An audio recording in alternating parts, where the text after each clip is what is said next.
Good evening. I'd like to call to order the January 23rd, 2018 meeting of the Bernalillo County Commissioners to order.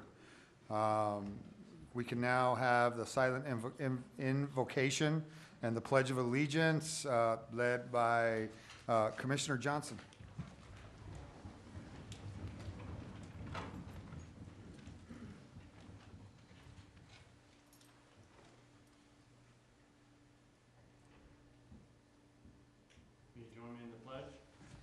I pledge allegiance to the flag of the United States of America and to the republic for which it stands, one nation, under God, indivisible, with liberty and justice for all. Thank you, Commissioner.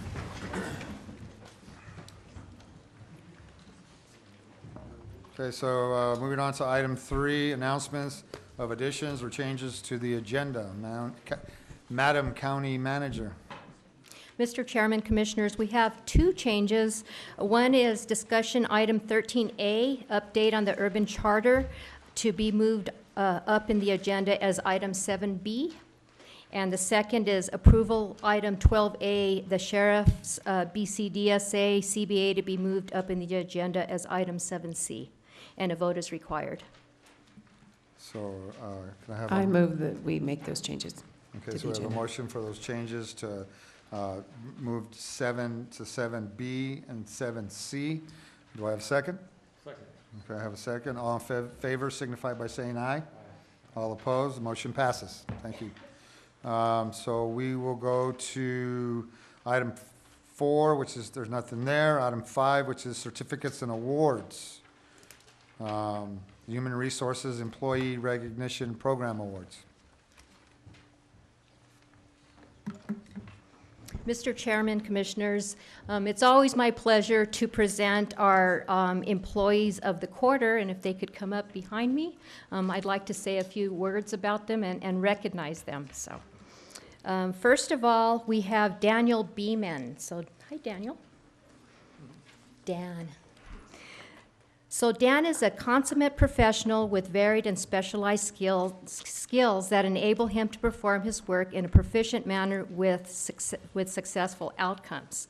He joined the county in 2002 as the permitting manager with the Planning and Development Services Department. So I had the pleasure of working with Daniel when I was a deputy county manager, and he did very well and had a lot of respect from the employees, and I appreciate the work that you did back then and now. So Dan is a UNM graduate and Air Force veteran. He enjoys all things sports, but especially football, and his favorite team, the Kansas City Chiefs. I'm sorry, you can't watch them in 2 weeks. I'm just kidding. Just kidding. He and his wife, Rosemary, are proud parents of son Daniel Jr. and daughter Angela. So, Daniel, thank you very much and congratulations.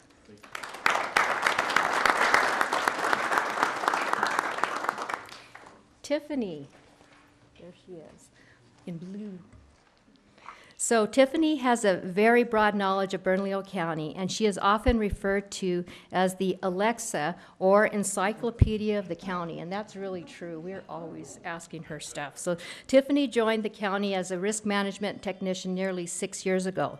So 3 years ago, she joined the Communication Services Department as a Communication Services Coordinator. In her current position, she manages all business function of the department and so much more, and you do. You do a lot of stuff for our department and the county as a whole. So she relishes other duties as assigned. When additional resources are needed, she steps up and volunteers to handle a wide spectrum of projects. Tiffany is married to Bernalillo County firefighter Benny Torres. Is Benny here? No, he's not sure. Oh, he's working. Okay, and she's the mother of 3. So when not at work, she enjoys spending time with family and friends or cruising the interstate in her motorcycle. What kind of motorcycle do you have? I have a 2008 Kawasaki Vulcan 900. Wow, can you imagine Tiffany on a motorcycle? That's pretty cool. She loves to entertain. I didn't know that, by the way. So anyway, so as the, let's see, she's the hostess with the mostest, and she frequently organizes gatherings and special parties. So we just always appreciate everything you do, and everything you do with your heart. So thank you. Thank you, Tiffany. Davida Torres. Can you come up, Davida? So Davita's always ready and excited to help, to take on new challenges and make herself available to help others, and always partnered with her witty sense of humor. So after working for Cardinal Health as a reporting analyst for 17 years, in April 2016, Davida commenced her career with the county as administrative officer too, and we're glad that you did that. We're really glad you joined the county. So it's her goal to complete her career with Bernalillo County. So when not at work, you can find Davida spending time with family and friends. She's been married for 23 years and has 2 adult children, 27-year-old daughter and a 23-year-old son. Let's see, she looks forward to camping at the San Juan River and Jemez and Chilili and other places. So when relaxing at home, you enjoy watching movies, scary and funny, action-packed, you name it. So thank you so much, and we appreciate everything that you do.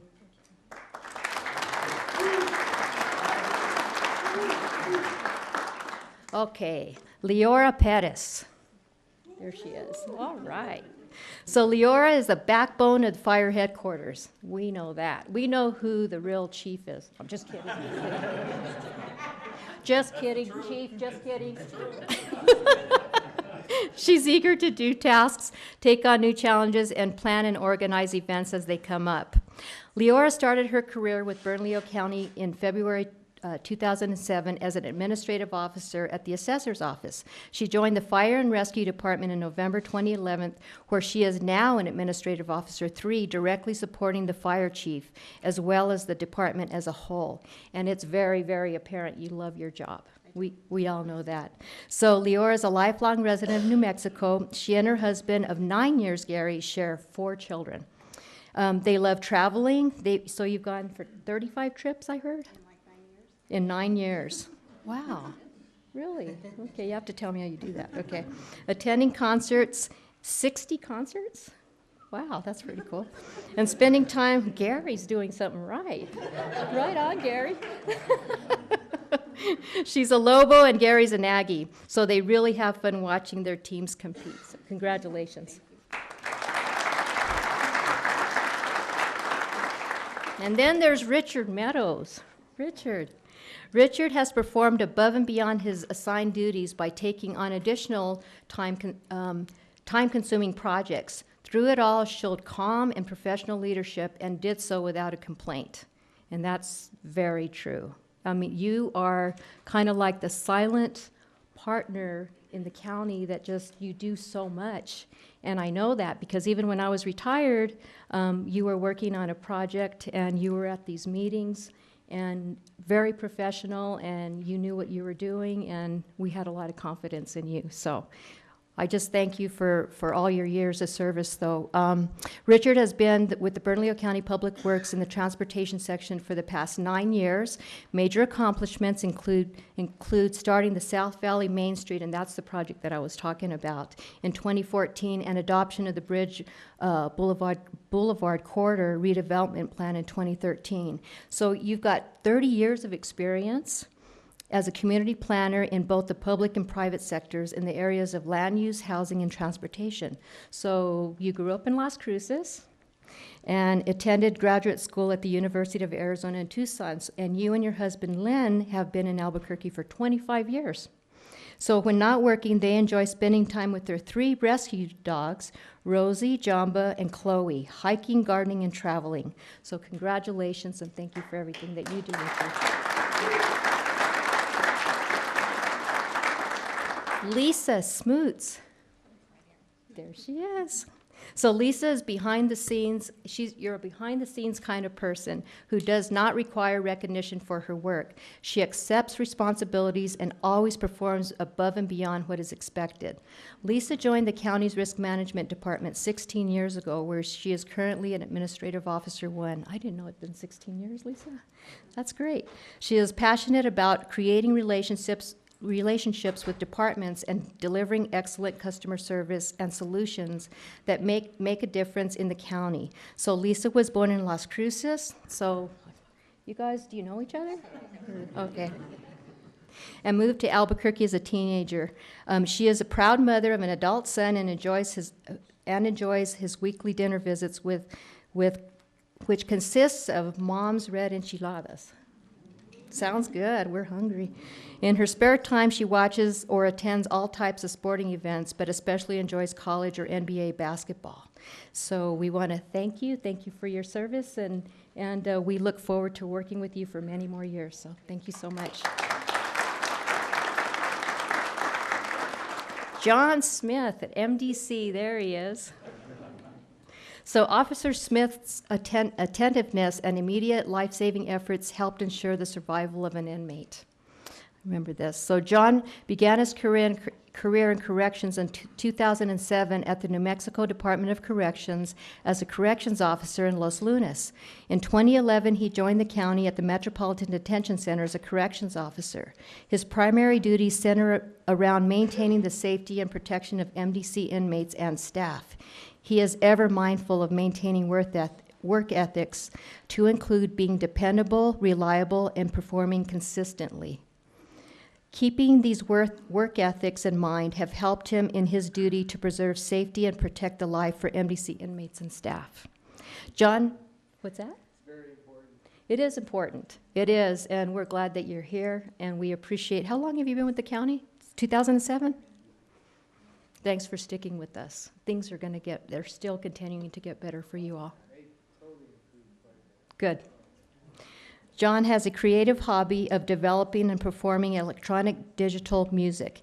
As a mobile DJ, he performs for weddings. Okay, everybody remember this. Okay, free advertising.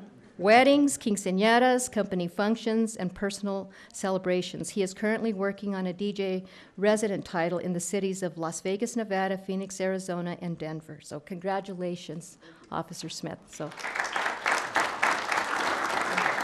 And here you have our employees of the quarter. Thank you all very much.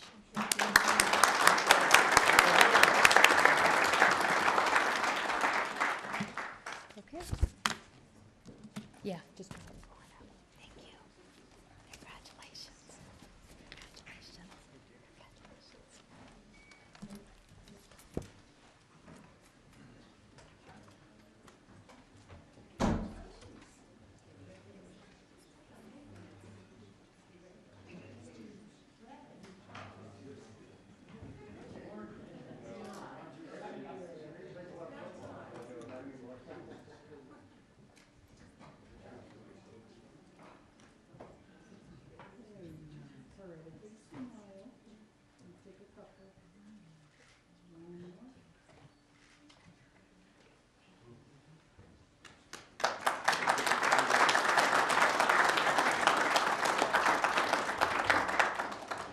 Okay, so now we'll move on to public comment and communications.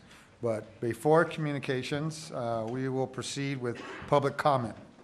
You'll have 2 minutes to speak, and you will be given a 30-second notice to wrap up your comments, and a final notice when your time is up. When your name is called, please make your way down to the podium and state your name for the record before your comments. We have one signed up this evening, Don Schrader.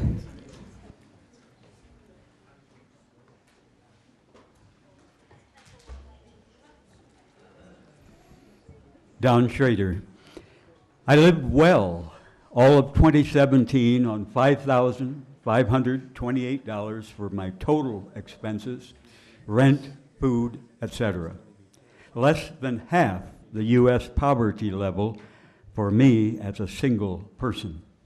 I enjoy living simply. Less spoiled, less bills, less stress, more freedom. I refuse to be a slave to ads, commercials, and corporations. How much worse the environment and climate chaos would be if all 7 billion people on Earth consumed, traveled, polluted, and ate meat and dairy like most USAns. Why hog much more than my fair share in our world family? Freedom is not having and not wanting much stuff I do not need. I enjoy having enough. One sunny room to live in, healthy food, warm clothes for cold weather, a garden for food and flowers. My time is more precious than millions of dollars. My friendships more precious than mansions full of expensive crap. Why have much more than I need, while many millions have far less than they need? Booze, junk food, cocaine, meth, sugar, heroin, sodas, cigarettes, all are terrible addictions. But no addiction is more harmful than craving much more money, much more stuff than we need. Thank you. And that We will move concludes on to public item comment. 7A, Finance, University of New Mexico Hospital Report.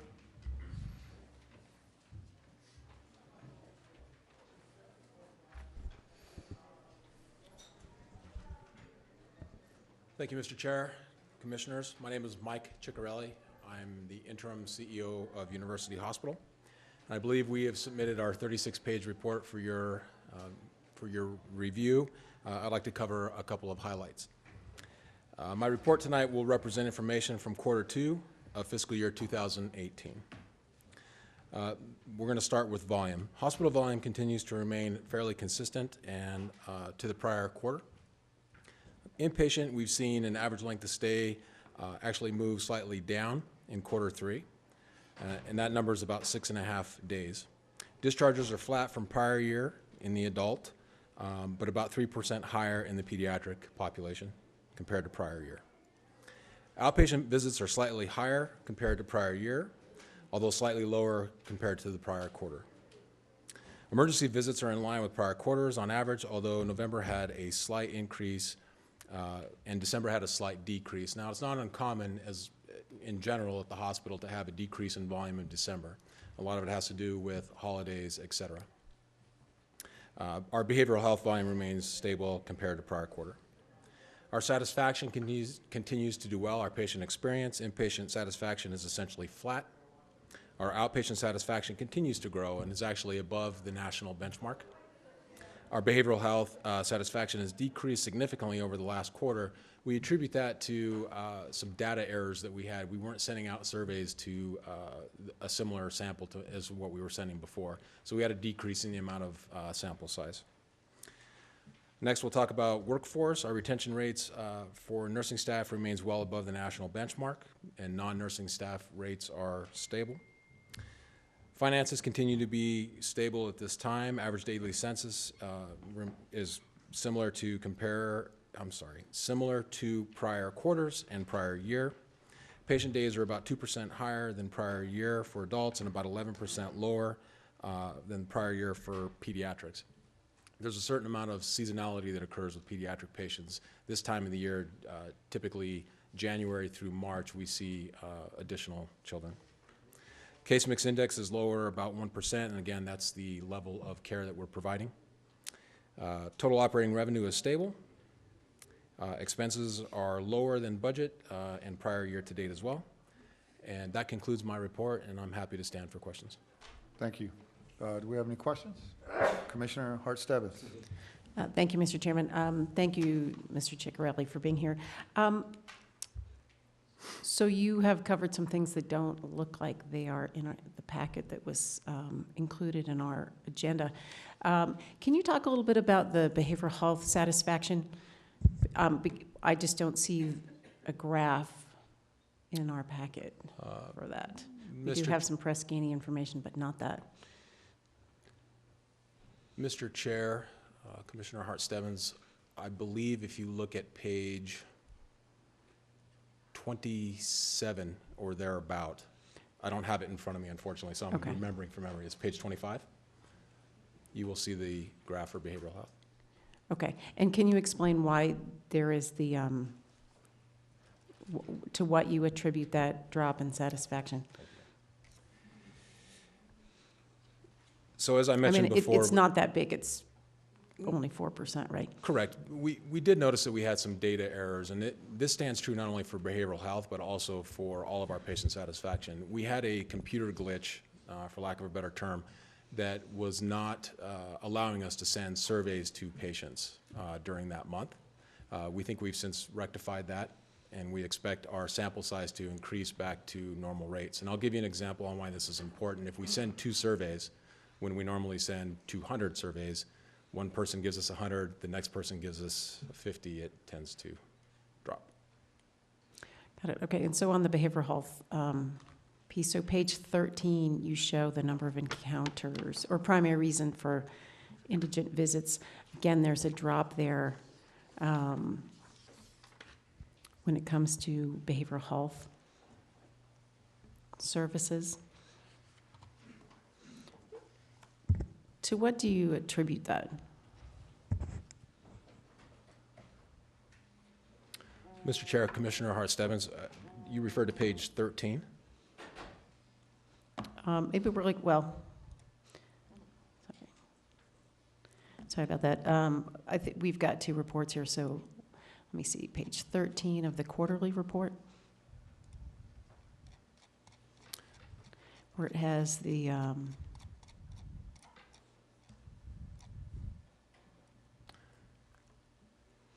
sorry, I've got to scroll down.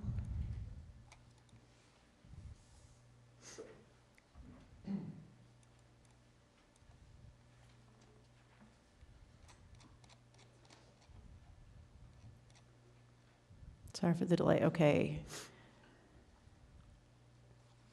So I'm looking. Sorry, I was looking at the wrong one. So in the Bernalillo County Trend Report, December fiscal year 18, page 13 has a listing of visits. Primary reason for Bernalillo County indigent resident visits. And then about 10 down, you have mental and behavioral health disorders, and there's a drop from Q4 of 17 to Q1, almost half. So it goes from 1,122 to 690, so not quite half. That's page 13 of the Bernalillo County Trend Report. Mr. Chair and Commissioner Hart Stebbins, I see exactly what you're talking about. So I think what you're referring to is the drop between quarter 4 of FY17. Yep, and Q1 FY18. So, Mr. Chair and Commissioner Hart Stebbins, I don't have a response to that this evening. We need to probably take some time to look at that, and we would certainly get back to you. Okay, because that's a pretty significant drop, and I think in your discussions with the County Commission, behavioral health is a very important service. I would agree with you that it is a drop, although if I look at quarter 1, comparing quarters across years, so if I look at quarter 1 FY17 compared to quarter 1 FY18. Yep, I see so that too. I need to understand, so I need to take some time and give you a proper answer if that's Great. okay. Yeah, if we can have that discussion maybe the next time you're here, I think that would be helpful. Just one other question. So on page 10 of that same report, you always list the uncompensated care by county, and that financial assistance to patients by county, so that total uncompensated care. And I'm noticing that Sandoval County is still pretty significant. It's about $1.2 million in uncompensated care for 6 months. You have Sandoval Regional Medical Center there. So why are those patients not being treated at SRMC? So, Mr. Chair, Commissioner Hart Stebbins, that's a difficult question to answer. We do obviously care for patients out at Sandoval Regional Medical Center that are from Sandoval County. The hospital is also University Hospital is also making an effort to transfer patients out to SRMC, particularly in times of high capacity such as now. The unfortunate or fortunate thing is that our emergency department takes patients with no questions asked. So if somebody from Sandoval County, for example, were to walk into the UH Emergency Department, they're seen, and in some cases admitted for care. So I'm not sure if that completely answers your question. I would have to really dig into these numbers further to understand completely. And we can provide a report specifically by case number on what makes up that amount, if you would prefer that.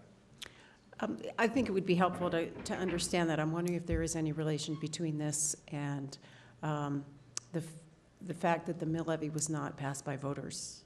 The Sandoval County mill levy was not approved by voters in Fair enough. 2000. Was Okay. that 2016, right? Correct. And I raised this with you when we had our budget meeting, but, you know, during my time on the county commission, I think, you know, it was several years ago, but, you know, your predecessor did come to the commission, ask us for a transfer. I think it was somewhere in the range of $20 million, go from Bernalillo County to Sandoval Regional Medical Center, with the promise that it would cut down on some of these services, that it would decompress University Hospital. And I'm just wondering if there's any evidence that that has in fact happened. Okay. We can certainly attempt to bring evidence next time. I'd appreciate that. Thank you. You bet. Thank you, Mr. Chairman. Thank you. Any more comments? No? Okay. Thank you. Thank you. Appreciate it. Thanks. So we will go to item B, County Manager update on the Urban County Charter presentation. Mr. Chair, Commissioners, Vince Murphy, Deputy County Manager of Community Services, but I'm really here on special assignment. I was asked by the county manager early in her tenure to work on the charter and to chair an implementation committee, which the charter passed in November, came into effect in January of 17, and since then we've been meeting as a team of 18 folks from the county, from all departments and areas, to really look at what the charter meant and what kinds of things can we be doing to implement. You know, the principle behind the charter was efficiency and transparency in local government. That's what we talked to the people about as we talked about or tried to educate what a charter meant. And it really was also based on constituent input and the constituents involved in an approval process. A charter really is a constitution for the county.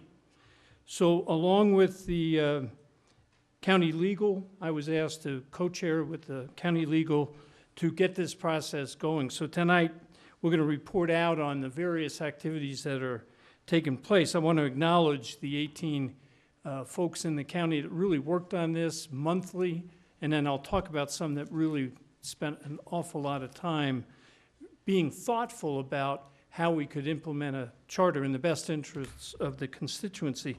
I want to offer special recognition to Megan Ellsworth, who's now out at MDC, Rosanna Suazo, who retired, and Maria Salazar, my executive assistant. They really put a lot of extra work into this. So let me talk about some present activities that are taking place. Under Planning and Development Services, the Bernalillo County Urban Charter allowed the Board of County Commissioners to expand the role of the County Planning Commission to make final decisions regarding special use permits. This change has resulted in more streamlined review process for the staff, the applicants, and will save valuable time and resources for county staff. Again, this really comes under the efficiency side of what the county charter has allowed us to do. Recent action by the board in late 2017 and early 2018 to introduce and pass a zoning code amendments allows the expansion of CBC authority. So again, we see this as an efficiency. What we were doing before, there was, you know, duplication of efforts, and we think it took valuable time away from the commission. So we really think this, again, is an efficiency. On the procurement side, and I really need to acknowledge that Lisa Cedillo-White and her team met multiple times a week for several months to compile a very comprehensive procurement that you're going to hear about. And as I read it, to say we accomplished this in less than a year, it's amazing to me. And the effort still continues. And we're talking about people, legal and the procurement folks and subject matter experts meeting more than 2 times a week to bring this comprehensive plan before you. So I really credit that team. But the basis of the Charter Procurement Ordinance is the New Mexico State Procurement Code. So we talked all along in this process that it isn't the intent of the charter to get away from state laws, to avoid state regulations, but it's really to create an opportunity for efficiency. So what Lisa and her team has done is use the state procurement code as the base, and then build on that and provide opportunities to really implement procurement to the best advantage of the county and our local vendors. On the human resources side, the Bernalillo County didn't have to seek approval for the expansion of military leave. This was not a direct result of the charter, but because there was a charter in place, it prevented us from having to go to the state to get permission. On the HR side, and this is a major initiative, the charter called for a merit-based system of compensation. And what HR has been doing all along now is building the foundation for a merit system. We have to put an awful lot of efficiencies in place before we can move into a merit system. So Virginia and the HR team have really worked hard. I think there's more foundation work that needs to be done before we can move to merit, but that's being worked on. And then planning and development services, future subdivision, this is in the future subdivision ordinance amendments to allow lean and clean for county cleanup of nuisance properties and getting reimbursed when the property lien is cleared. These amendments have not been drafted, but planning and development services are working on it. We have a real issue with nuisance properties, and without the county charter, the process is elongated and it's courts involved, and it just takes an awful long time. I think this will help us in our continuing efforts to provide a cleaner, safer community. So that's kind of a brief summary. I think the efforts continue. We've had the sheriff involved, we're getting the clerk involved, other elected officials to take a look at, now that we are under a charter, what other things we do. So we'll keep up our monthly meetings. When the procurement things are put in place, we'll probably have quarterly sessions around that to see what else can we do. And I want to, in your briefing, we gave a list of the Urban Charter Commission members who really, when they were put in place, didn't have a lot of time, and they worked very, very hard.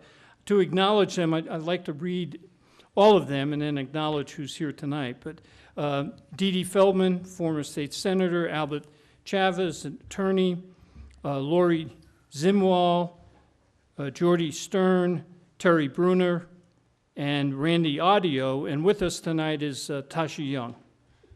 Let's acknowledge Tasha.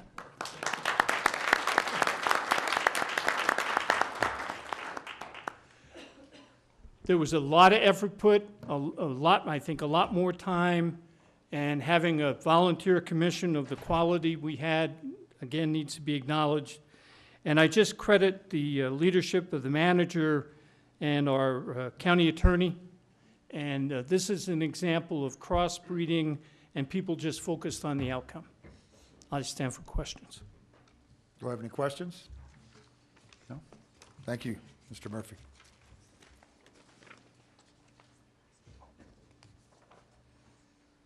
So we'll move on to item C, Sheriff's Collective Bargaining Agreement.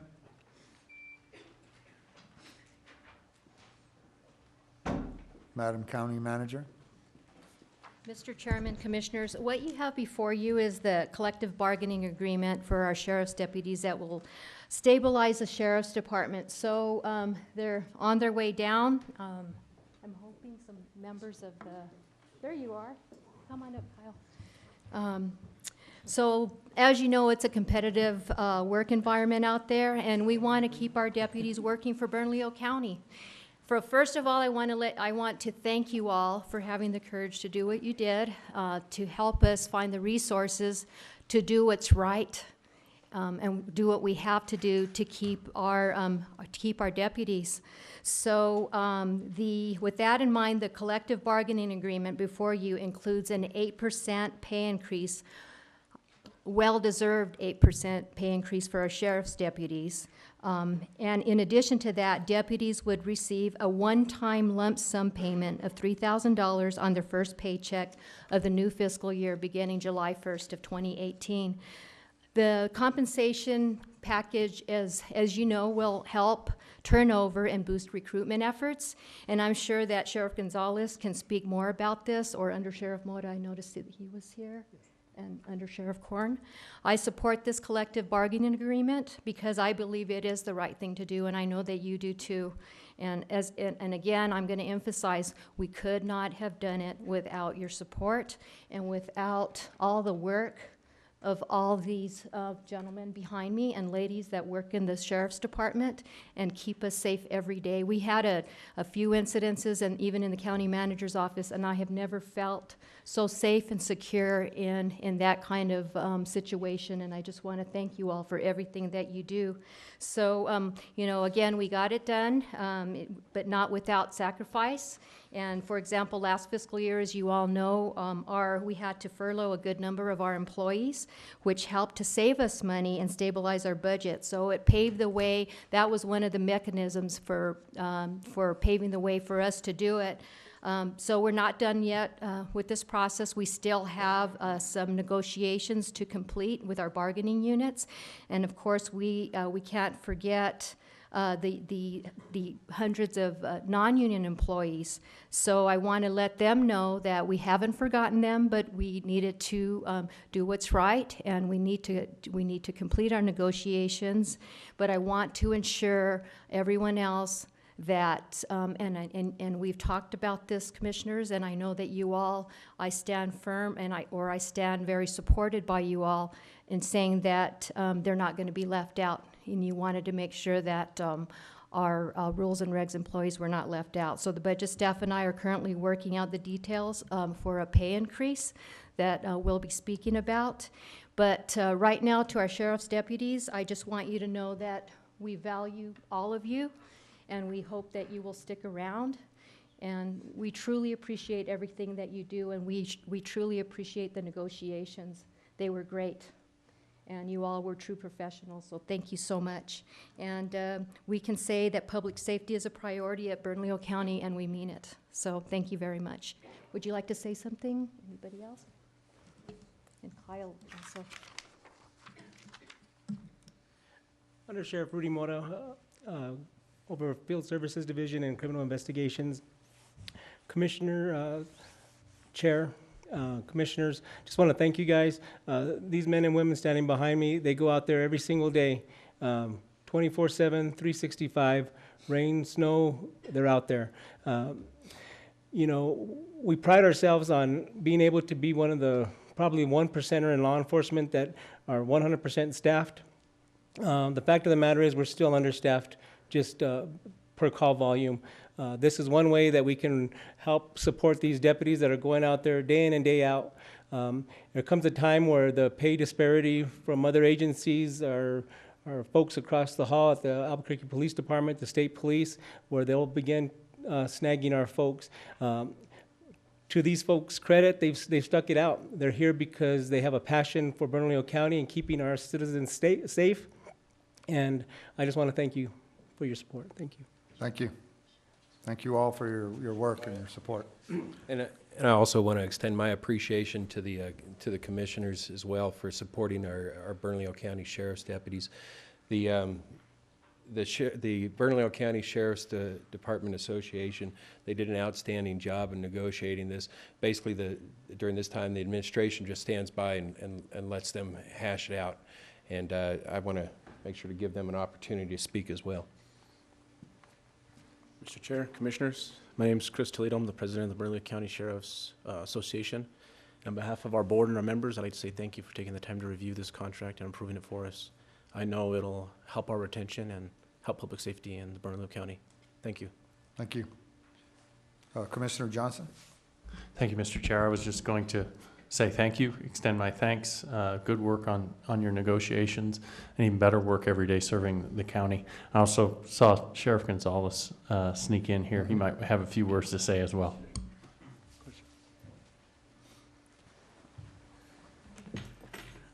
Chair Stephen, Michael Casale, Commissioners, I appreciate the support for the deputies. This is a long time coming. I'm running a little bit late. I was coming from Santa Fe, so I've been busy all week, and I just wanted to let you know this is an upshot for the Sheriff's Office. We already have a great position in terms of retention and recruitment. This class looks fabulous with 40 more deputies being involved in the next class, which is a promising thing for the Sheriff's Office. This solidifies the recruitment intention and retention position for the Sheriff's Office. So I want to thank you. I'd like to thank the citizens for supporting this. I'd like to thank the Commission for supporting this. I know you're strong public safety supporters. And obviously, I'd like to thank my staff because they work so hard. And obviously, I'd like to thank the rank and file because they had the patience, they endured it, and they never gave in. And obviously, they've given an outstanding service regardless of the situation they were in, so I thank them the most, and we really appreciate this. Thank you. Thank you. Just real quick. My name is Kyle Hartsock. I was the negotiator for the Sheriff's Association and chair and board. Thanks for hearing me out real quick. I've been part of our association's board for 8 years, and this is the third negotiations I've done. And as I kind of moonlight out of doing this type of stuff with the department, what I want to share with you is this, beyond your appreciation for law enforcement, is the work of the county manager, Mr. Martinez, Mr. Perez, the Sheriff's Department, and what they give to us as employees, not just cops, but employees, is we really feel like we can be listened to when we bring things of concern to them and to you guys every so often. If we feel something's important and we want it addressed, generally speaking, our union and this board and this county management staff over my 8 years have had a great relationship. And it's a two-way street. And I think what that does is it shows our employees and our union's management and the Sheriff's Department management that we can work through almost any problem that comes up, even a recession where we get no financial incentives and a Department of Justice review for another local agency that brings different lights on us as well. We feel that we can still go to a sheriff, a county manager, a county commissioner, county attorney, and still get a good response. That does so much to make our staff, our rank and file, happy employees. So I think everyone here gets applause for that, and we really appreciate that. We hope you support the contract tonight. Our deputies overwhelmingly are in favor of it. Thank you. Thank you. Any more comments? Thank you all. We appreciate it.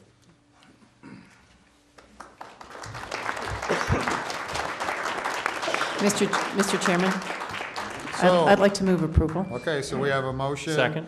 And a second, and a third, and a fourth for approval. All in favor signify by saying aye. Aye. All opposed? Motion passes. Thank you. So we had a motion by Commissioner Hart Stebbins and a second by Commissioner Johnson.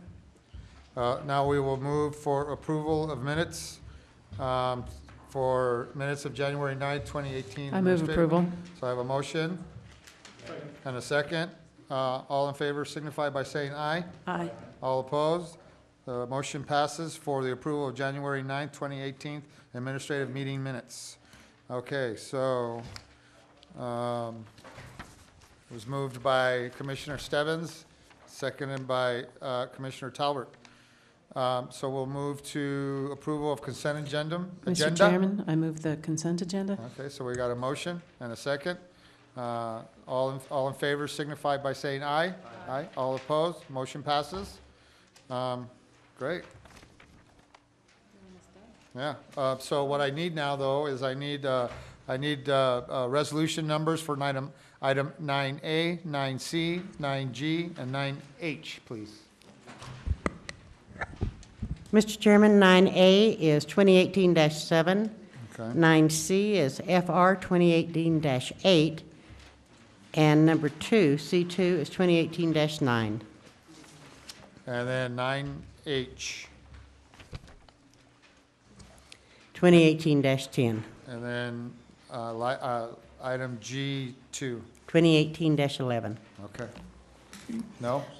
We reversed those, so we need numbers, and I can reiterate it for the record. We need a number for 9A, 9.8 is 2018-7. okay, and 9C. That item C requires. as in cat is 2018-8. Okay, there's two numbers required for that And item.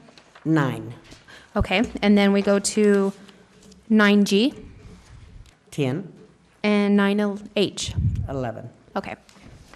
Got it. All right. So now we'll move on to item 10, adoption and ordinance amendment to the county code. Item 10A, commission amendments to chapter 54, offenses and miscellaneous provisions ordinance, section 5431, discharge of firearms prohibited, exceptions, penalty for violation of section, so Madam Clerk, may I have an ordinance number, please, for ordinance item 10A?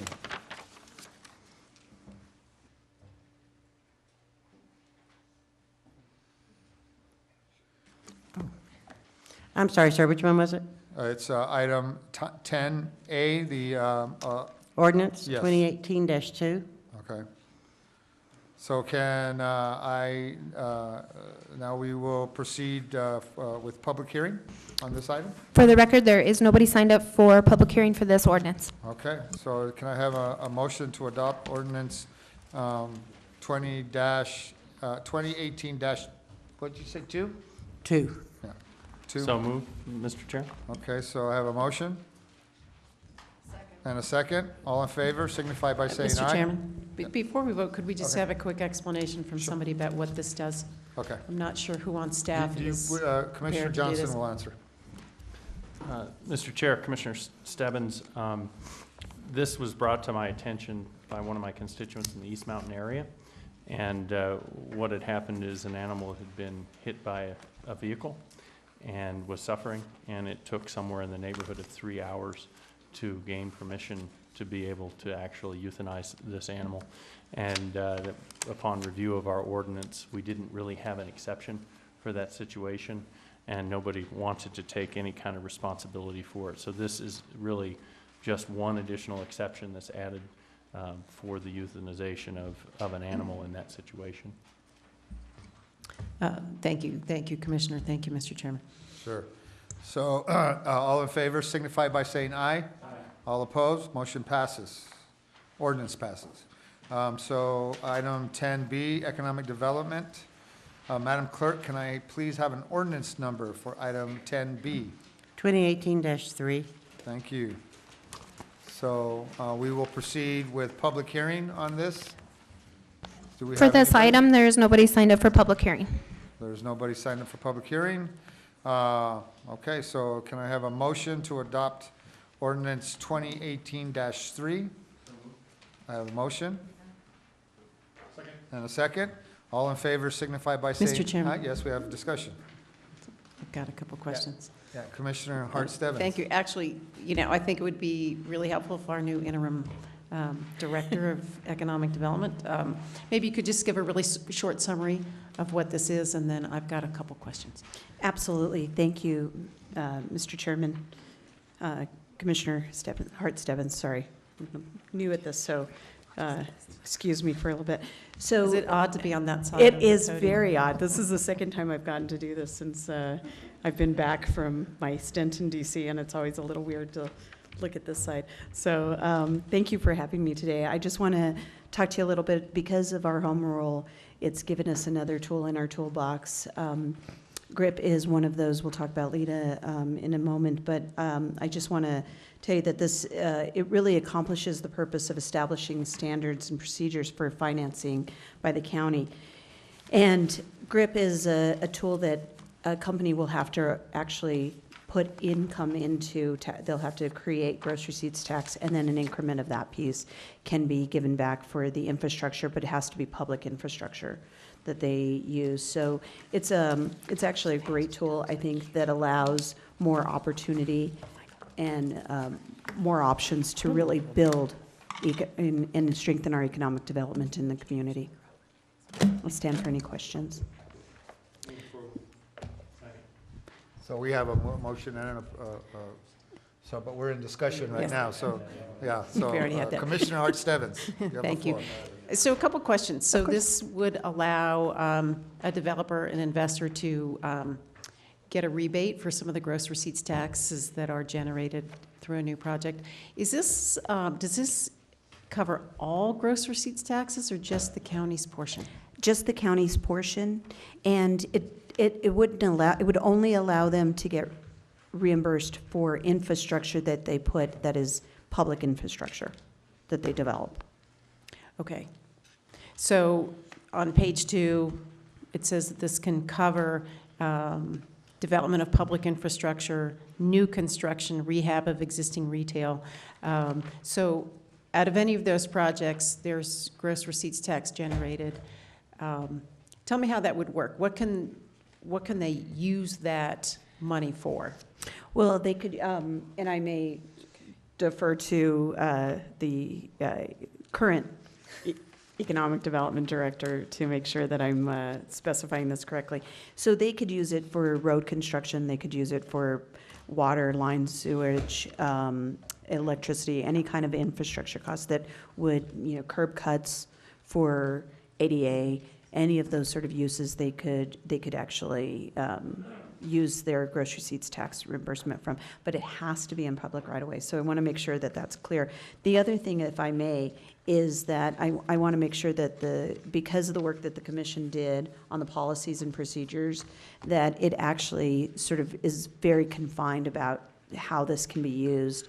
And one of the things is the competitive rule is that it can't be, if there's already a existing company that does that sort of performance, if it creates that sort of job construction or development, I'm sorry, I'm misstating that. If they're creating, if it's a competitive industry, then they may not necessarily be. It's up to the commission. The commission still has the option whether or not they want to implement GRIP or not. So it really is at the discretion, as all our tools, at the discretion of the commission to implement. Okay, so can we clarify that a little bit? Because, this is all about retail. And I think there have been concerns raised in the past as we've considered our economic development incentives about, do we subsidize industries that will then compete with what is already existing here in the community, where individuals or organizations have used their own money to start a business? Can you talk about the policies are non-compete policies that are going to protect our existing local businesses if we go ahead and approve this? Sure, as I may turn it over to. Thank you, Dina. Mr. Chairman, Commissioner Hart Stebbins. So the ordinance expands our toolbox. So it does include retail. Have we included it in the past? No. Which is one of the reasons why we bring this ordinance forward, because it allows us to attract specific types of retail that we don't currently have. I think the policies address the competition.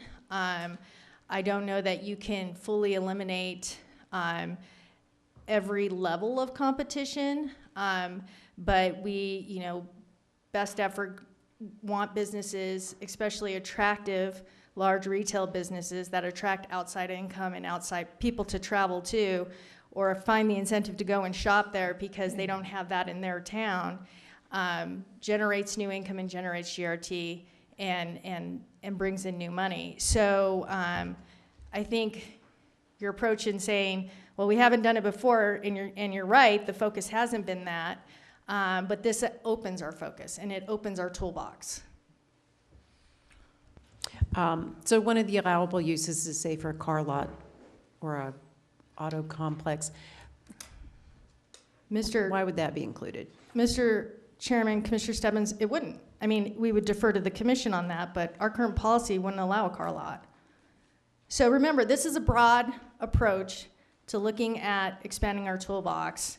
And then we have all those policies we worked all really hard on to make sure that we're still looking at these projects in detail and scrutinizing them and doing our due diligence and taking that approach. So that doesn't stop, but we want the ability to say, hey, we have a tool in place to look at something or a different project and approach it differently, and not always look at the IRB as the solution. Mm-hmm. So just one final question. So the anti-compete policies that we passed as part of our overall economic development policies will protect existing businesses? Mr. Chairman, Commissioner Stebbins, I feel like that's, you're putting me in a pigeonhole with that statement, and so I'm not going to concur with that. I think that this ordinance opens our toolbox. I can't say that we're going to bring a business in that won't compete with other businesses on some level or some degree. I think that would put me, that would not something that I would ever commit to or say that we can do. I think if you're looking at a Walmart and a Target, yeah, I mean that's apples and apples. But I could not concur with that statement. No. Okay, so what does the anti-compete policy say? Well, if I may, it identifies the effect of the project or on business competing in the type of commerce or industry and already existing within the county and its environs. The Bernalillo County Commission typically does not provide conduit bonding, financing, or projects that will compete with local businesses with conventional financing. Therefore, projects will compete, therefore, unless justified, the project may not compete against or negatively impact the performance of existing area businesses. Additionally, the project must produce net new revenue without cannibalizing its own revenue or the revenue of competing businesses. So I think the policy is pretty clear on what these businesses can and can't do, and I think it's really a great tool for destination revenue. So it's something, again, I think it just gives us more opportunities to look at a diversified way of bringing business and enhancing businesses that already exist. Great, and I completely agree with that. That anti-compete policy will apply to this new tool, not just industrial revenue. Based on the policy and procedures that the commission has established, yes, it does. Great, thank you, Mr. Chairman. Okay, Commissioner Johnson and then Commissioner Talbert. Thank you, Mr. Chair. And I see where Commissioner Stebbins is coming from. When it was first brought to me, I was scratching my head going, retail? Really? Retail? That's what we're going to do? And most of the time you're thinking strip mall or something on a smaller scale, and typically you don't want to touch retail because of the fact that it's just moving around money from inside the system. And I think the requirements as you read through this ordinance really dictate not only a distance, but also a size of that retailer, both in square footage and in income.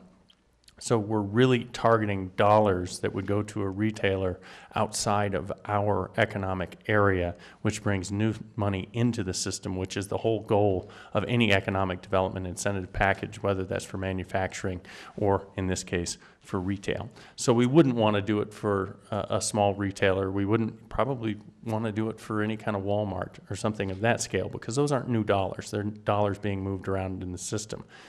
We would probably want a tool like this for, say Amazon. And I think that's an important tool to have, because LIDA, for example, would be our other, infrastructure option.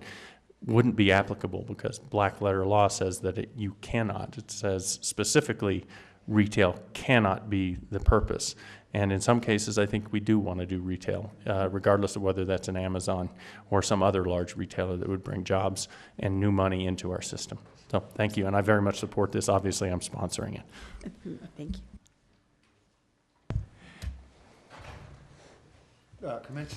Commissioner Talbert. Thank you, sir. Thank you, Commissioner Johnson, Commissioner Stebbins. Retail is a fact of life right now. We're a consumption society here in America. We love our goods and services, whether they're local or whether they're retail. Just today, Home Depot announced 375 new jobs in Albuquerque beginning this spring.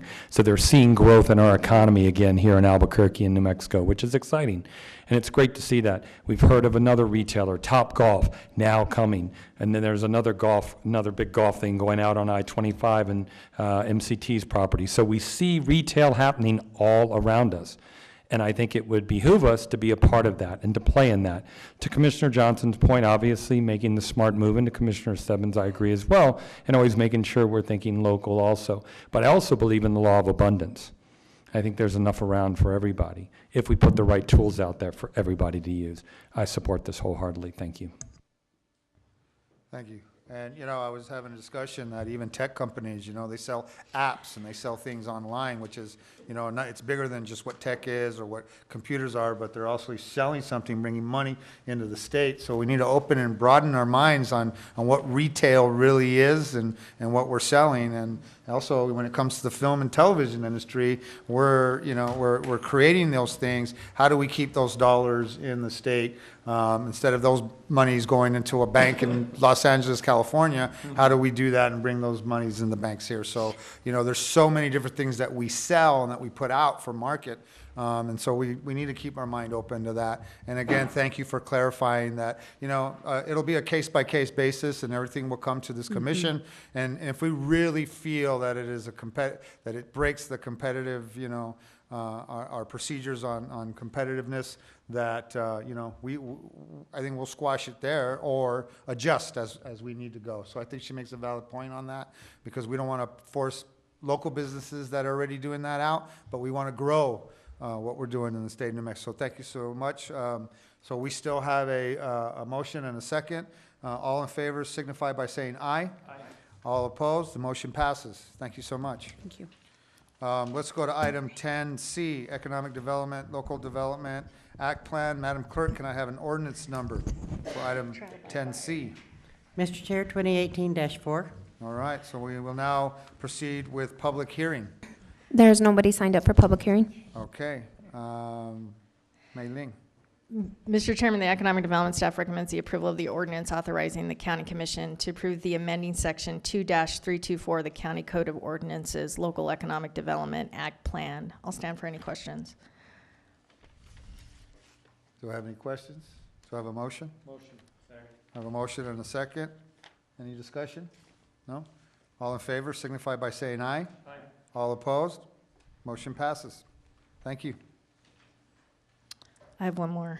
Okay, so we're going to go, so the items, you don't have to leave, you can stay right there. Okay. We'll go to item 10D, Economic Development.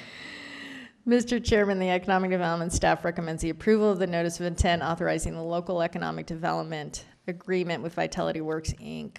I'll stand for any question. Got a motion and a second. Any discussion? All in favor signify by saying aye. Aye. All opposed? Motion passes. Thank you. We're going to go to item 10E. Madam Clerk, may I have an ordinance number, please? 2018-5. Okay, we will now proceed to public hearing. There's nobody signed up for public hearing for this item. Okay, so we have a motion to approve in a second. Do we have some Mr. discussion? Chairman, Yes, I we would do. just like to hear a brief summary of what we're voting on tonight. Sure. Chairman Casada, members of the commission, my name is Nicholas Ham. I'm the zoning administrator for Bernalillo County. I'm here to present to you item 10E. This is an amendment to section 25 of the county's comprehensive zoning ordinance. There's a couple of items that are being amended here. Some of them are purely formatting, breaking out a paragraph that was cumbersome into individual sections. Another amendment was to amend the notification requirement to be consistent with the Open Meetings Act, providing for a 72-hour period for notification for public hearing to be convened. The main thrust behind this amendment is to remove an opportunity for an item that's being recommended from the County Planning Commission to the Board of County Commissioners for final consideration, so that those items can no longer be appealed to the board. So these are items that would be legislative in nature. An appeal of that has the effect of blurring the line between what is and is not ex parte communication. So we're trying to remove the confusion that could potentially be created by that, thereby protecting your ability to engage with your constituents when you are considering a legislative item. So with that, I'll stand for any questions. Do we have any discussion? No, we're good. So we have a motion and a second, I believe. All in favor signify by saying aye. Aye. All opposed? Motion passes. Thank you. Thank you. Item 11, nothing on adoption. She already gave me a class and I still just do this, and it's driving her crazy. So we'll go to item 14. Yes, I'm moving. Announcements of the next commission meeting, which is where she wanted me to go, is Tuesday, February 13th. There's going to be a zoning meeting at 3 p.m. here. And then Tuesday, February 13th, there'll be a Board of Finance at 4:30 here. And Tuesday, February 13th, administrative meeting here at 5 at the Vincent E. Grego Chambers. Since there is no more business, this meeting is adjourned.